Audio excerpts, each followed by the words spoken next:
স্বার্থপর রে, বড়ই স্বার্থপর।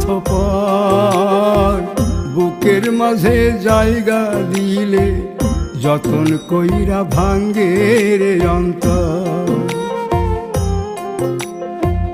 অচেনা এক জংলা পাখি যতন কইরা বুকে রাখছি, বুকের পাজর ভাঙ্গা সে যে সাজায় অন্যের ঘর রে, সাজায় অন্যের ঘর।